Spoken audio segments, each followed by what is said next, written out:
There's a lot of spontaneous protesting that's going on, and it's looking for an outlet. And I think they finally realized, well, this could be a big one, and they're scared of it. Hello, everyone, and welcome to George Conway Explains It All to Sarah. I'm Sarah Longwell, publisher of The Bulwark, and because I'm not a lawyer, I've asked my buddy George Conway to help explain all the illegal news to me, of which there is much every week. Hey, George, how you doing? Good. How are you? Good. Okay. I want to get right into Bolton because this is one of these issues where I'm like, George, I need you to explain to me what is happening because I'm trying to figure it out. On the face of it, right, Bolton looks like the third in a series of malicious, vindictive indictments from Donald Trump that includes James Comey, which we've talked a lot about on this show, that includes Tish James, which we've talked about a lot on this show. Unlike those other two, whose cases were brought in the Eastern District of Virginia, where they installed Lindsay Halligan and fired people who wouldn't prosecute them, Bolton was indicted in Maryland, and he's charged with 8 counts of transmission of national defense information and 10 counts of retention of national defense information. So this case feels a little different than the Comey and Tish James case. I saw you doing some tweets about it. Explain to me what's different about Bolton's case.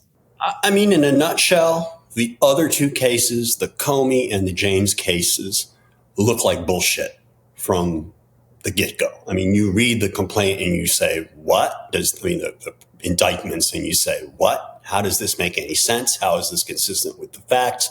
What's the legal theory? In the case of the Comey indictment, you can't get perjury out of the Q&A, the ambiguous moving around Q&A that Comey had with Senator Ted Cruz in September of 2020. And with respect to the James indictment, that's a very, very murky area of all these documents that you sign when you get a mortgage, of whether they're consistent with one another and what it means to have something be an investment property as opposed to a second home, because a lot of people buy second homes as, partially as investments. And then you have the fact that have come out that indicate, according to the New York Times, that Tish James actually did reside in the residence at least part-time and didn't charge her niece or grandniece, I think it was, rent, which is consistent with the idea that it was a second home. And so if she signed something that said it was a second home, or somebody signed a power of attorney that said it was a second home, it's not clear that they can prove that's untrue beyond a reasonable doubt. The complaints look flimsy and they don't make any sense on their face. The difference with Bolton's is you can see what the charges are. You can see what their theory of the government's theory of the case is.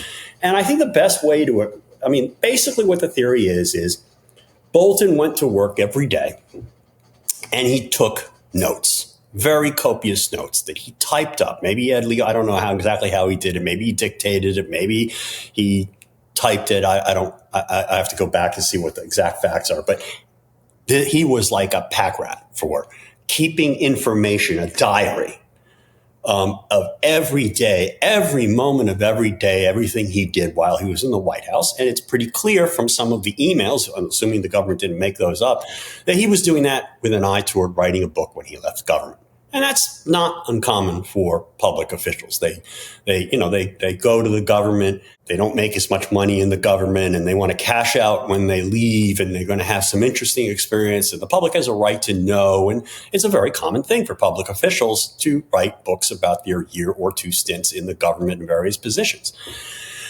But the rub here was, obviously, he was exposed to national security secrets. And when he wrote the book, he had to submit the book to people in the government who nonpartisan civil servants who vet books to make sure that no classified information is in a book written by a former official.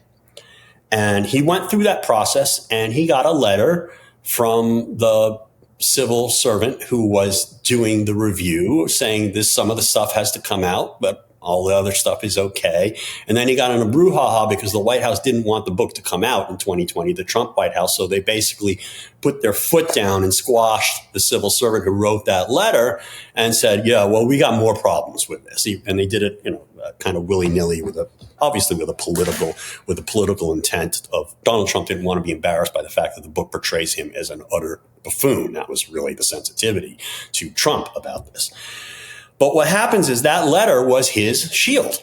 The letter was saying, see, look, I followed the rules. I submitted the book for pre-publication and it was clean there's no classified information per this, in the final copy, per this civil servant. Now that letter actually ironically becomes the government's sword. And here's why.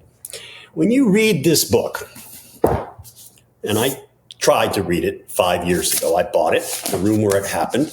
It's like 490 or 470 pages long with 100 pages of footnotes and an index, just incredibly detailed. This book, basically, it reads like somebody strung together a bunch of long memos about every fucking day they went into the White House and then lightly edited it. It is impenetrable in spots. That doesn't mean it's not interesting. It's got a lot of interesting detail in there. And I'm not being critical of Bolton. He was clearly viewing his role, and I get this, he's a national security type. They study history. He was writing for the historians. He wanted people to have all the detail in the future about what happened during his stint in the administration, so that they could, they would have his book as a resource. And it was kind of an anally retentive project. Problem. It's pretty clear that the government's theory, which is that he had all these memos of daily diaries that were extremely detailed, makes perfect sense. That's how you would write a book like this. And the problem for Bolton is that the letter written by the civil servant shows that there was some material that he used, that he had typed up and sent to himself and sent to two people who were not authorized to receive them. That information, there was classified information in there. That's point one. Point two is what the government's going to do at trial, and this may not be a hard case for the government to try, this is how I would do it. I've never tried a criminal case, but I tried a lot of civil cases. You're going to line up these unbelievably turgid diary entries and extensive diary entries against the book. Take a few key events. And if there's interesting shit in the diaries that didn't get into the books, you're going to wonder, well, why did this anally retentive guy not put that in the book? And the answer may well be, wow, that's pretty sensitive. In which case, yeah, that means the diaries that he kept at home and that he put in his Gmail and that get, I guess, according to the indictment, hacked by the Iranians, had classified or NDI information, not national defense information, that was of some sensitivity. And there you go. You have basically the charges similar to what Trump was indicted for, except... Can I just make sure I understand? Because it sounds like what you're saying is the stuff that wasn't included in the book, right, is the part that he's going to get in trouble for because he had it in his notes at home, but it's not in the book. Right. And if it's not there, why would this guy not put it in there? So you mean he knew? Is that your point, that then he knew it was too sensitive? Right. I mean, again, we don't know. We don't have the diary entries. We have the book. And we may never see the diary entries because if it really does contain classified information, that's not going to be put out on the public record during a trial. But anyway, if in fact there's stuff in there that he left out and it's really kind of interesting stuff and it's national defense information, we're going to assume, I would assume, it's not hard to draw the conclusion that Bolton realized, I can't put that in the book. But there you go. That's one level. But the other level of it is that the civil servant I talked about made him take some stuff out. And that stuff was probably in those notes, and he retained those notes. Again, I'm making assumptions about the facts will come out to be true or not. I mean, this is what's going to, so in other words, whether or not there's a case against John Bolton Depends on what's in this, what he actually transmitted to himself, and we need to see what that is. Now, that doesn't mean that this isn't a vindictive prosecution in the sense that maybe Donald Trump pushed this in a way that it would not have otherwise been brought, although the investigation started during the Biden administration, and unlike the Letitia James and the James Comey indictments, a bunch of people, it didn't prompt these mass refusals to work on the case. You got a bunch of lawyers signing the case, and from what I hear, they're pretty responsible. So this case is different. There is something here. He may have a problem. It's too early to judge, but you cannot. You have to separate this one out from the James and Comey cases. Now, he may have a selective prosecution defense. I don't know, but people have been prosecuted for a lot less. I mean, there's an analogy here to the Petraeus situation where he had this girlfriend who was writing a book and he sent some interesting stuff to her. And then he ended up having to plead to a misdemeanor. Not these felony counts like the ones that Trump was charged with. But I want to go back to the one main point I want to make about this, which is the one like the TV hit point that I would make first is like these are serious charges, and they demonstrate why Donald Trump should be in prison today. Because if this guy is being charged for this, and Donald Trump, who had actual classified documents up the wazoo, tons and boxes, and he hid them from the government and lied about it, and tried to have videotape destroyed, obstructed justice on top of these, retaining, on top of taking unauthorized taking of NDI and refusing to give it back. I mean, it's worse. So all you're doing, Donald Trump, by getting Bolton indicted is reminding us why you're a criminal. So that's basically my take on Bolton. We're going to have to wait and see. I hope that John beats this, but I'm not willing to lay odds on it at this point. Yeah, let me ask you a couple other things. So one, is it possible this case could be that even though it is a case that is winnable on its merits, that Donald Trump, by interfering or by there being a pattern of practice, malicious prosecution or vindictive prosecution, that it could get tossed on those grounds? Anything's possible, but this is going to be hard. As we've talked about in the past, even in the James and Comey cases, it's going to be hard because these doctrines are very rarely invoked. Now, in the James and Comey cases, those cases are so weak. That's actually, in addition to strengthening the argument that the cases should be dismissed on the merits, it also strengthens the notion that this is something no one else would have been charged for. But in this case, Donald Trump was charged with kind of similar things, right? He was charged with taking the actual classified documents. There are actually some allegations in the complaint that there are a couple of actual classified documents that he had in his possession.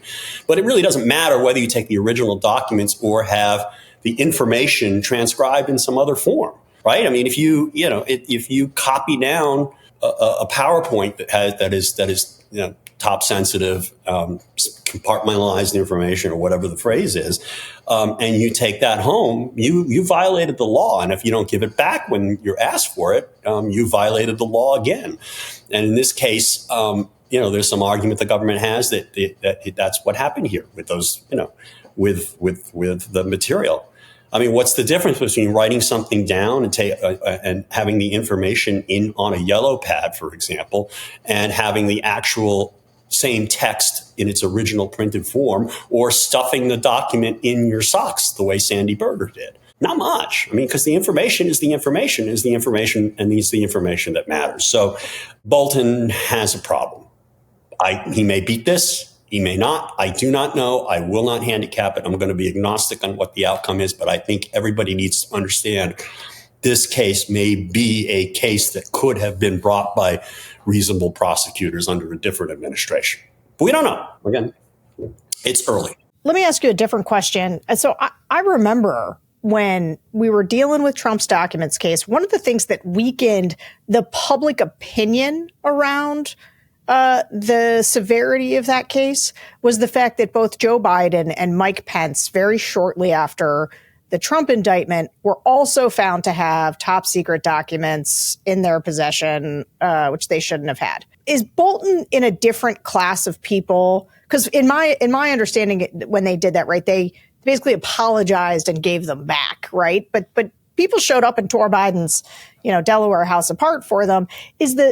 Is what Bolton did here like the same? I think the government's going to be arguing. I mean, obviously the defense is going to be arguing it's the same, but the government is going to be able to argue, assuming the facts are as I think they may be, or at least they resemble what's in the indictment. I think the government's position is going to be, well, this is worse. And again, this is not something they have to prove to the trial, but it will be relevant to any question of selective and unfair prosecution. It's like, look, he's got these, he retained these diaries specifically to retain that information. He deliberately chose the information he brought with it. It wasn't like, oh, there was a whole pile of documents and there were a few classified documents mixed in with them, and it just sort of got lost in the shuffle when we were transitioning out of this office and moving to private sector, and his personal papers there were some classified documents mixed in with all the other non-classified stuff, and yeah, that's how it ended up next to the Corvette. Right? It's, the intentionality they're going to argue is different because these, and there are some emails saying, why are we using encryption? Somebody asked Bolton. It's like, well, we don't want to tell anybody or something. There's some stuff in there that suggests that maybe the government's distorting it, that he knew he was taking sensitive information. He wanted that information because he wanted to have a thorough record for him to cull out things that he could put in his book in a very anal, retentive way. And it's a different form of intent. Joe Biden wasn't thinking like that. If you listen to Donald Trump, Joe Biden wouldn't be capable of thinking like that. And Mike Pence, and again, they just turn the stuff over. And what happened here, there's an interesting factor, Winkle, is the way the government found out about this it was during the Biden administration when this investigation started. And apparently Bolton was hacked. And Bolton notified the government that he was hacked. And he was hacked, I guess, by the Iranians. The government tracked down some of the stuff. And they realized, oh, he's got some of these diary entries, or the stuff that was hacked has classified information in it. Later, I think as part of the book review process, I think he was required to give back anything that he had. And if he kept these notes and they were found at this search warrant, it's sort of arguably like Trump. Again, I don't know. We're going to learn a lot more about the facts as life goes on, except we may not actually learn the specific content of some of these, some of this classified information that was in the notes or the diary entries, because there's a statute called the Classified Information Protection Act that governs how this stuff can be introduced in a court of law when it's needed to prove an espionage or a leak case. And just as a final question before we move on from Bolton, if somebody's found guilty of something like this, is it the kind of thing that is, you get a slap on the wrists, you get 6 months probation, or is it the kind of thing you go to jail for a long time? Petraeus was pled down to a misdemeanor, right? And he didn't go to jail. It was really bad for him. And I think that Sandy Berger actually stuffed the document in his sock. I don't think he was pled to a felony. Or if not, he didn't go to jail for a very long time. I don't remember what it was. But this one, Donald Trump was charged with violations of the Espionage Act, and Bolton was charged with those, basically violating, I think, the same statutes, where basically it says it's not really defined in terms of classified information, but if you take sensitive national defense information with you, that's one potential crime. And then if you don't give it back when you were asked for it by the government, that's another crime. And those are 10-year, potentially up to 10 years, each of those counts.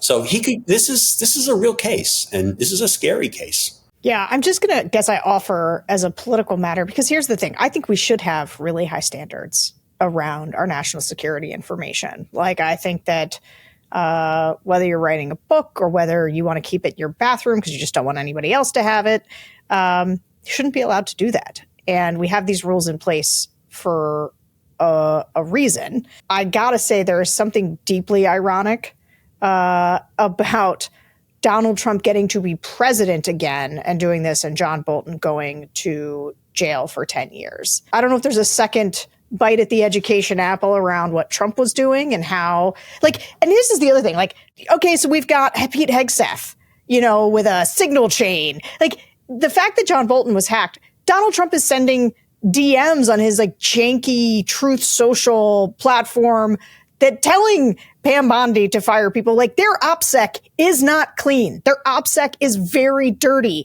Our foreign adversaries have more information about what America is doing now than they could possibly have hoped to have obtained in previous times.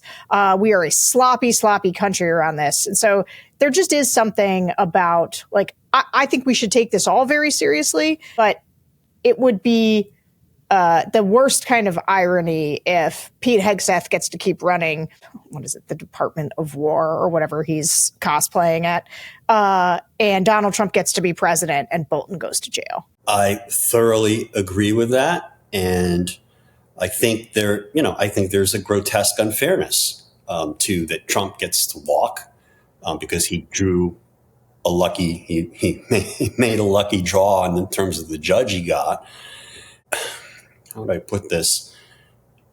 The charges, with respect to Hegseth and that former NSA guy and the signal chains, I think a pretty strong argument can be made that if you charge Bolton, you should be charging Hegseth and company because they were sending, I think Hegseth was sending stuff to his wife. I don't know. I mean, they were sending stuff outside government authorized channels.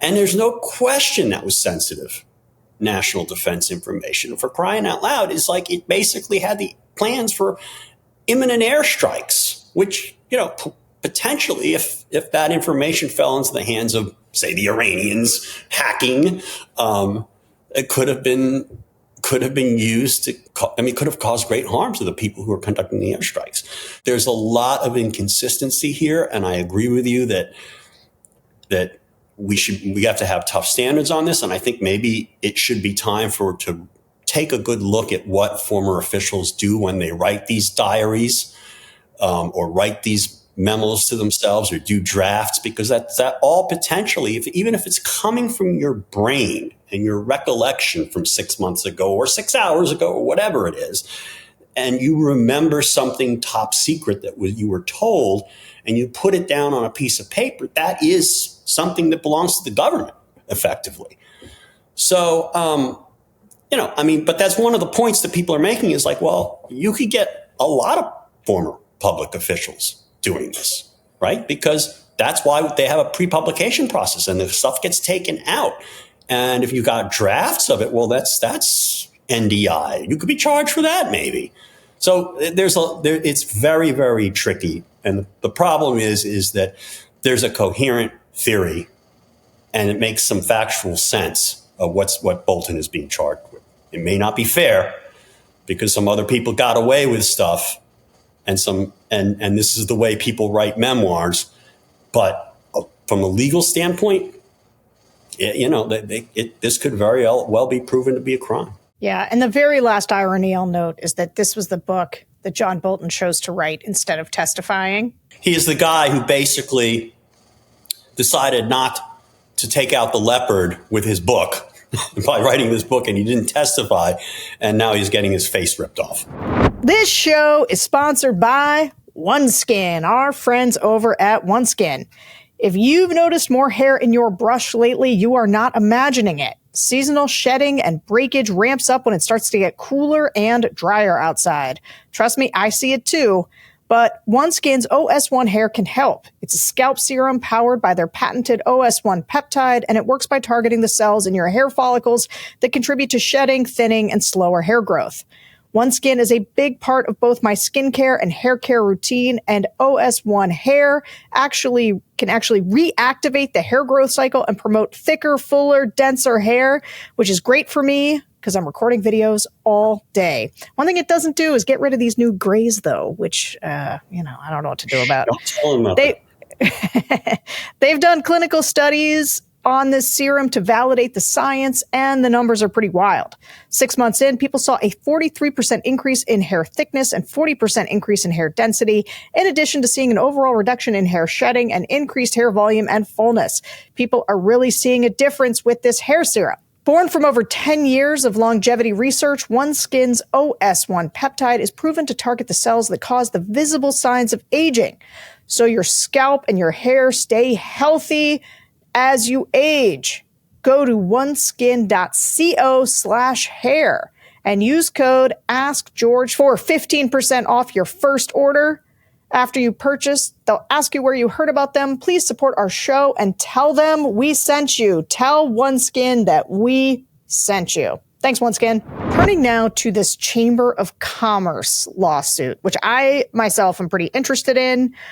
This was some good news this week, which we don't always get. The U.S. Chamber of Commerce sued the administration, and I want to read from the complaint to explain what's at issue. For more than 70 years, what is now known as the H-1B visa program has enabled the United States to harness the magnetic draw of attracting the brightest talent from across the globe. Tens of thousands of highly skilled people in specialized fields boost the American economy each year after obtaining H-1B status. These workers allow businesses of all sizes and industries across the economy to innovate and grow. The resulting innovations lead to more American jobs, higher wages, and new products and services that improve the quality of life for all Americans. The H-1B program is a creature of statute, which Congress has meticulously maintained and modified over decades. The goal from the start has been to maximize the benefits of the program for the American people while also ensuring that American workers do not face a competitive disadvantage in the national workforce. The presidential proclamation at issue in this action upends that carefully crafted congressional balance. The centerpiece of the proclamation is the imposition of a $100,000 fee on all new petitions filed by United States employers intending to hire foreign workers through the H-1B program. By comparison, prior to the proclamation, most H-1B petitions cost less than $3,600. The proclamation is not only misguided policy, it is plainly unlawful. The president has significant authority over the entry of non-citizens into the United States, but that authority is bounded by statute and cannot directly contradict laws passed by Congress. It's a lot to read, but George, after seeing so many businesses cave or preemptively capitulate to the administration, it is nice to see the business community stand up to the administration in this instance. But the question is, do you think the chamber could ultimately prevail in this case? The answer is I don't know. I thoroughly agree with the policy points being made by the chamber. And Donald Trump, of all people, should agree with the policy points being made by the chamber because he was the one who originally complained that Mexico wasn't sending us their best. The H-1B program is the program by which we siphon off the best from people all over the world. And if anything, it has all the benefits that the chamber describes in the complaint. If you are taking the view that we want people to send us their best, we don't want them to send us their worst, you should be expanding the H-1B program, not making it more difficult for employers to bring people over. And there's some great stuff in the complaint about how, there's venture capitalists saying, we do these startup companies, we need these people, but if we have to pay $100,000 a pop, we're not going to get them. We can't. It doesn't make any economic sense. And this is bad. Absolutely bad for America. These people can create jobs. They create jobs because they advance our ability to compete in highly technological fields. And that creates growth and business and jobs and productivity. So, and they're not taking American jobs away by definition, because that's the nature of the program is you are seeking skilled labor that you cannot get in the United States. But the problem is, the statute. Okay, the statute does not set the fees. Okay? The fees are set by regulation. All the statute says, the statute that the chamber is relying on in its complaint says, is that the government may charge fees to cover its costs. So the inference that the chamber wants to draw is, okay, the government may charge fees to cover its costs, I'm oversimplifying the language, means that it can't charge fees for any other purpose or charge fees in excess of its costs. And the fees have to be reasonable. And that's buttressed by the fact that Congress wants this program to work. And Congress wants there to be H-1B visa applicants admitted to the United States. The problem is the text doesn't say, may charge this and no more.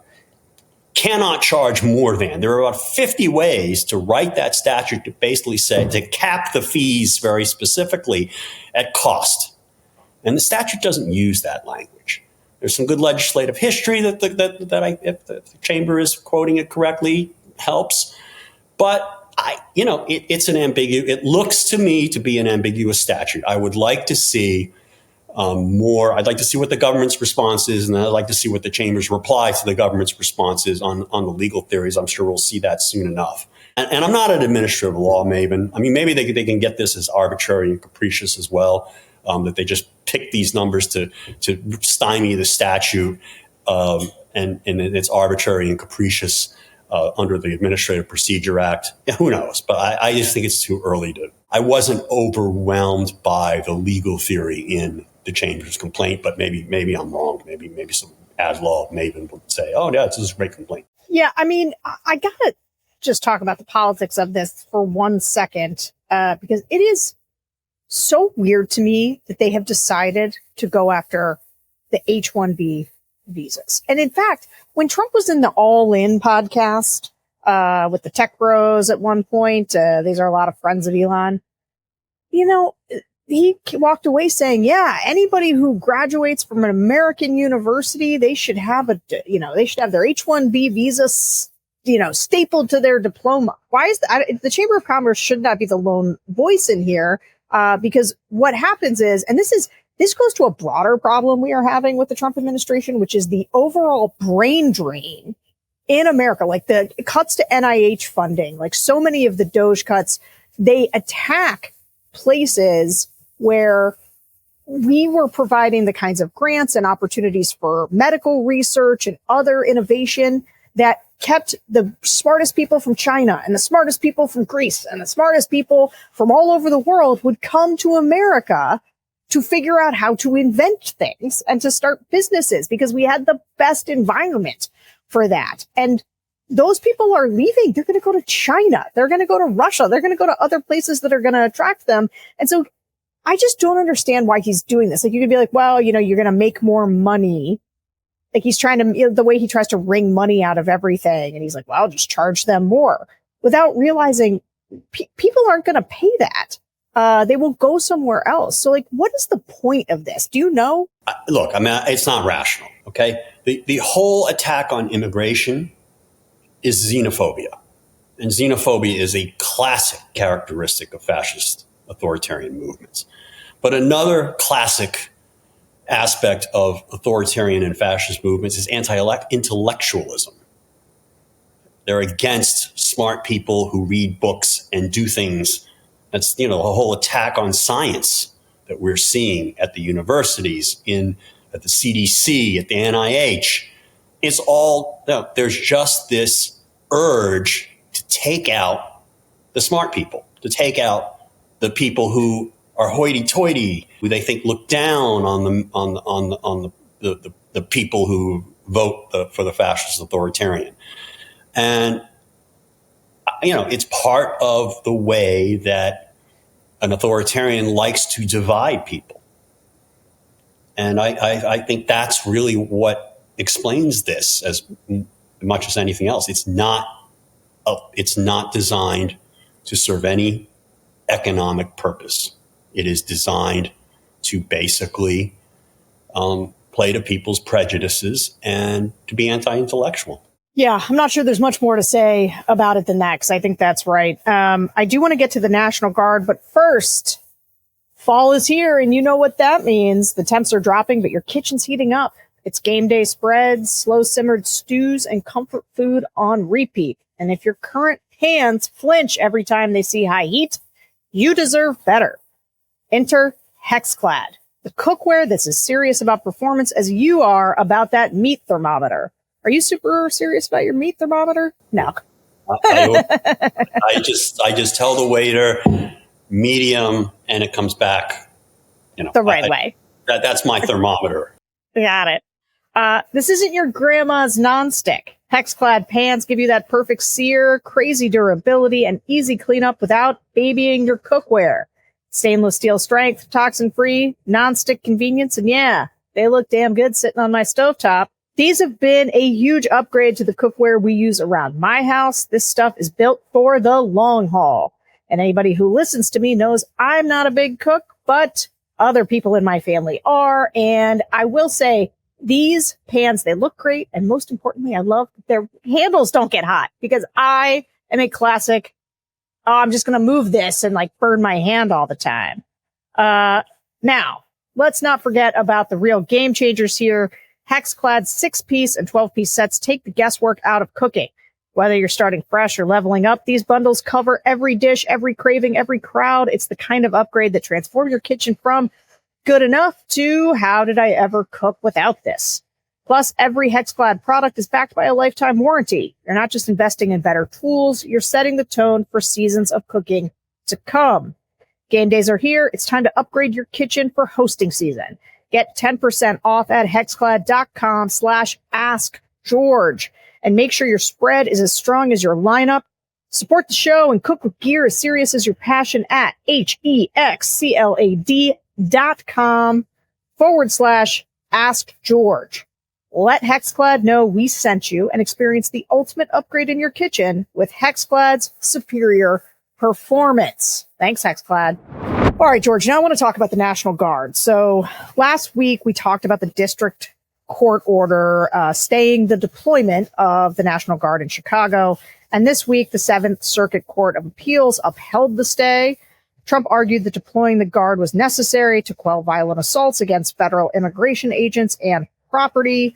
But the Seventh Circuit wrote, political opposition is not rebellion. A protest does not become a rebellion merely because the protesters advocate for myriad legal or policy changes, are well organized, call for significant changes to the structure of the U.S. government, use civil disobedience as a form of protest, or exercise their Second Amendment right to carry firearms as the law currently allows.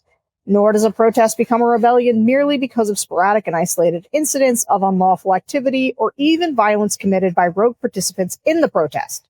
Such conduct exceeds the scope of the First Amendment, of course, and law enforcement has apprehended the perpetrators accordingly. But because rebellions at least use deliberate, organized violence to resist government authority, the problematic incidents in this record clearly fall within the considerable daylight between protected speech and rebellion. That seems like really important framing by the Seventh Circuit, because this administration's strategy is to say there isn't any daylight between protected speech and rebellion. For them, it's like a light switch, right? It's like how they construe all opposition as rebellion or domestic terrorism.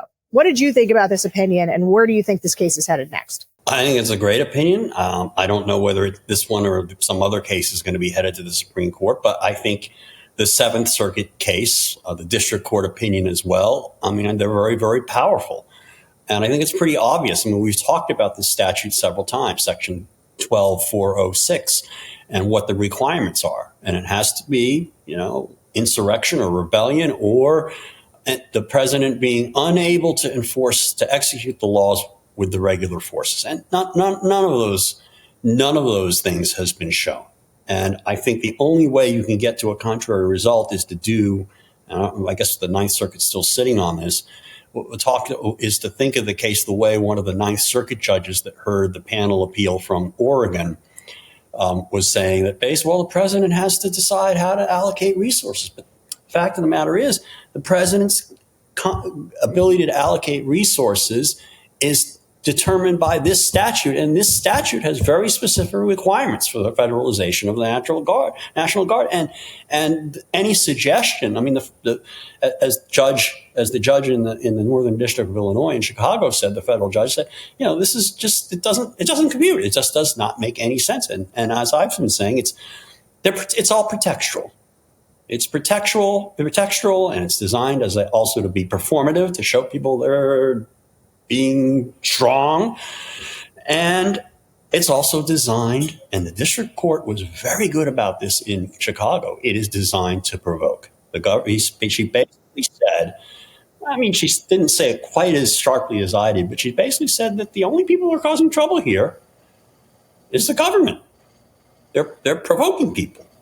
And that's happened throughout history. It's one of the things that happens, and then the government uses it to justify more repression, and that's kind of what's been happening here. And I think it's important that when people go out there to protest, like they will be doing tomorrow, I will be doing, Clyde will be doing tomorrow. I will be doing. We'll be doing. Okay, we'll have to coordinate.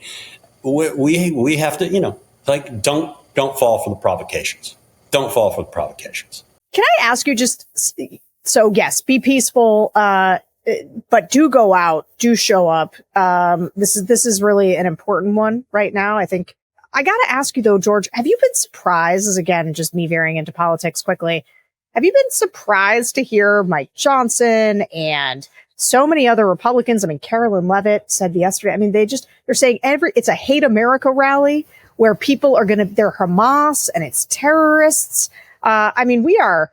I don't know, not that far away from when everybody was talking about the Charlie Kirk murder and how irresponsible the rhetoric was to call them fascists and everything. And now they're just talking about a bunch of people who are going to go out, who've been calling for a peaceful protest. It's organized, and they are saying it's a hate America rally conducted by Hamas and terrorists. That seems incendiary, insane, false, and designed, as you say, it's not even provoking. It's like, they're trying to frame this from the jump. If they're saying right now they're bombing these boats in Venezuela, right? These drug boats, and they're saying that they are allowed to do that it's legal because they're terrorists. So if they called those of us going to these protests terrorists, is that not their attempt to say that they have every reason to crack down on us? Like, what is happening here? A couple of things. One is they're scared of this. They realize there's something afoot that's going on that they can't necessarily control. And it's kind of like they've been worried, for example, about these town halls that they've decided not to hold. There's a lot of spontaneous protesting that's going on, and it's looking for an outlet. And I think they finally realized, well, this could be a big one, and they're scared of it. And I agree with you. They're trying to frame it in advance. They're trying to do at least two things. One is they're trying to trying to win a propaganda battle to make people think who are not paying a lot of attention. Make those people think that these are bad, that they're at war with these bad people who are these bad lefty communist Antifa people who are marching in the streets.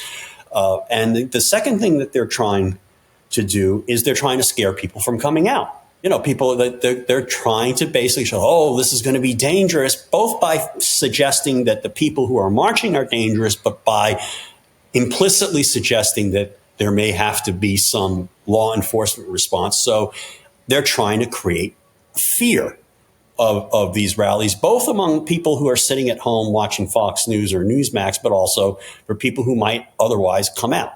And I think it's just important to message this, that look at all the other events that have been held. Look at what's going on in Portland. I mean, it's all, people dressing up in frogs, dancing, singing Sweet Caroline and such. This is not your Antifa protest, okay? Whatever. And Antifa doesn't even really exist. This is homegrown, and this isn't Soros paying for it. These are real people who basically, who were realizing they got to do something.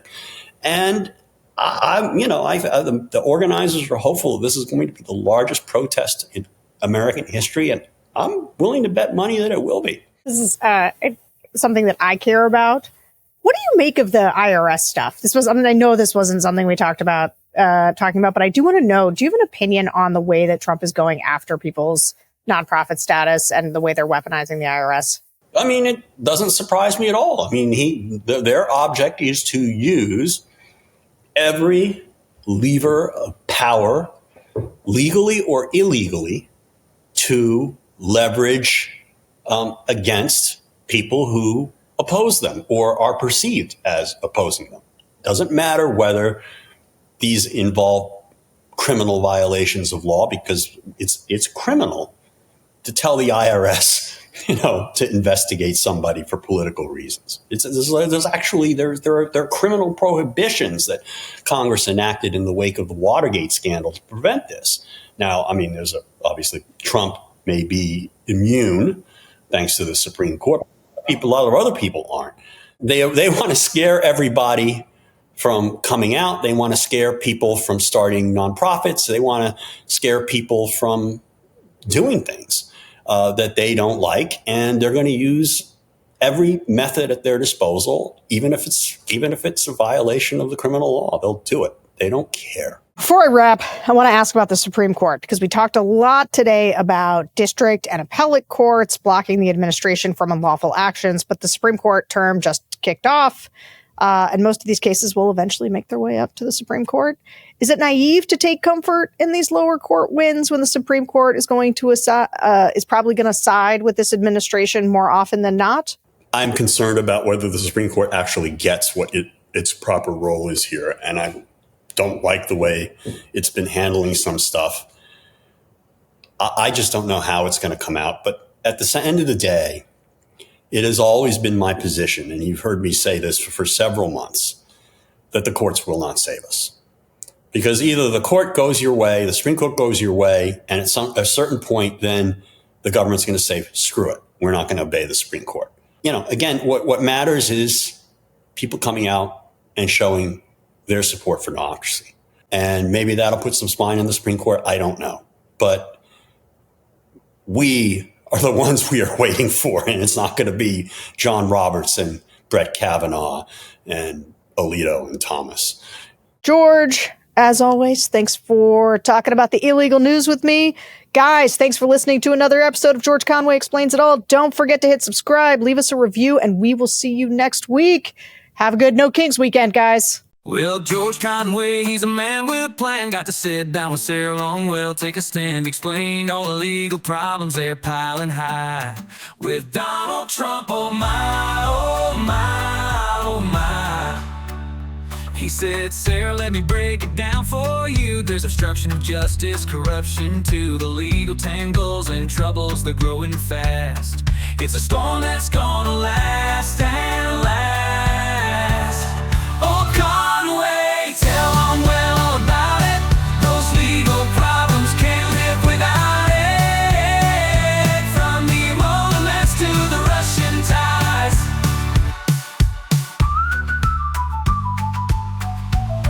Oh, Sarah, listen close.